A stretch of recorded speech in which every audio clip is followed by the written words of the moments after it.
Hey friends, it's Mackenzie from Girl Loves Glam here, and it's time for another video. Yay! Today we are going to be talking about all about those beauty myths that I know you guys hear. There are wives' tales all over the place. There are almost as many beauty myths, maybe more beauty myths, than there are pregnancy myths. I swear, so many people. One of my friends was pregnant about a year ago, and she was telling me that she knew that she was going to have, I think it was a girl, because she was having certain cravings, and she totally had a boy. So there are so many myths out there, and so today, I don't know anything about pregnancy myths, but I do know a couple things about beauty myths. So I'm going to be telling you what beauty myths are true, what beauty myths are totally false, so that you aren't stuck in the dark any longer thinking that certain things work that do not. So the first one that I want to talk to you guys about is shaving will make your hair grow back thicker and faster. That's not the case. Actually, shaving just makes your hair more stubbly and shorter, and so it appears that way. So when you start shaving your armpits or your legs, when it comes back, obviously it looks like it's grown back thicker, and that's not necessarily the case. It just is stubbly, and so it feels thicker, but it's actually not. If it were to grow out, it would be soft again.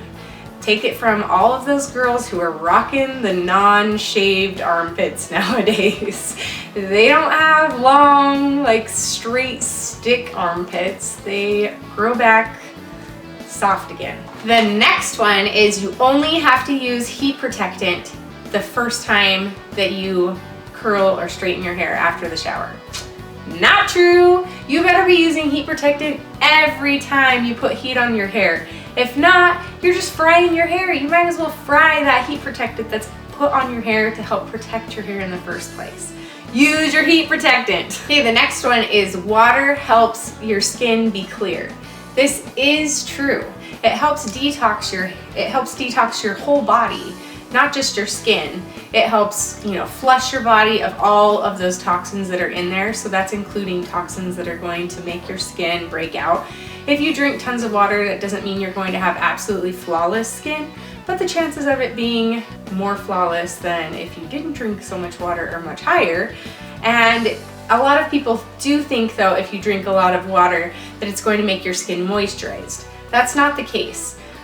Skin isn't moisturized because of water, it's moisturized because of oil. So it's not going to necessarily be more moisturized, but it is going to be toxin-free if you drink lots of water. So that beauty myth is kind of debunked and kind of, what do they say on Mythbusters when they're like, confirmed, I guess that's the word. Confirmed or busted. The next myth is that there are products out there that will help reduce your split ends. Not the case, unfortunately.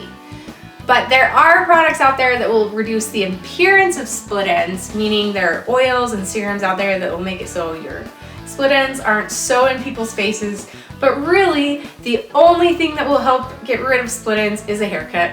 So go get your haircut, and you can't just cut off a teeny amount. You usually have to cut off a good, healthy amount to get rid of all of your split ends.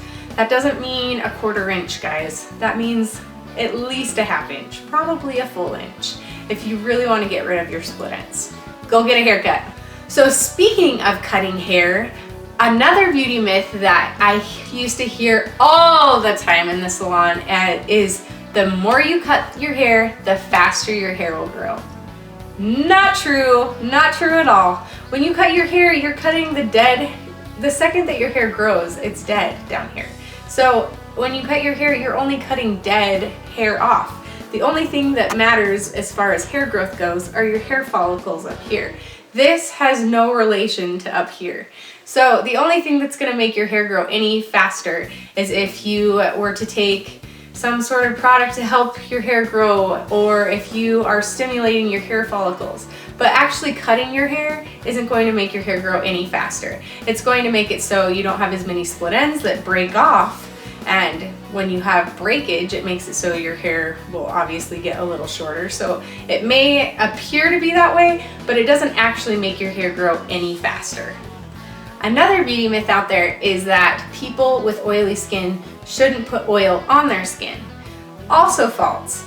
Actually, if you use a little oil on your skin, it's going to help your skin. It's basically going to give your body a signal to not produce so much oil. So if you do use a little oil on your skin, it's actually going to be for the benefit. Your body is creating that oil because it thinks that it needs it. So if you use just a little, you don't have to go overboard with the oil, but if you use a little oil on your skin, it can actually help your skin produce less oil. Another one is products that you have been allergic to in the past, you'll always be allergic to. This is also false. Did you know that your whole body's pH levels change every 7 years? So if you tried a mascara, for example, for me, I used to be allergic to the Maybelline Great Lash mascara, which was like the mascara to use back in the day. And I used to be allergic to it. I remember my mom putting it on me for a dance recital when I was about 8 years old, and my eyes got so puffy for my dance recital. But guess what? I used it years later and I wasn't allergic to it anymore. And what I had learned later in life in beauty school was that you can be allergic. This is also the case that you can develop allergies over time. So this is why if maybe you weren't allergic to something earlier in your life and then you developed that allergy, that's why. But it also goes the opposite direction. So maybe, obviously, if you're deathly allergic to something, don't try it again. But if you just maybe had a slight reaction to something, maybe your eyes got a little puffy or something like that, something that's not life-threatening, try it again and see if you are still reacting the same way, because maybe something that wasn't so great before could be the greatest thing now. Try it. Okay, the last beauty myth we're going to talk about is that your shampoo and conditioner can familiarize themselves with your hair.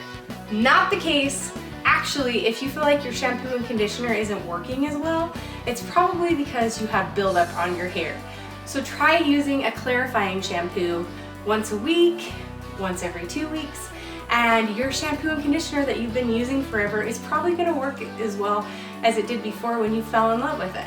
So give that another try and don't give up on your shampoo and conditioner that you already love.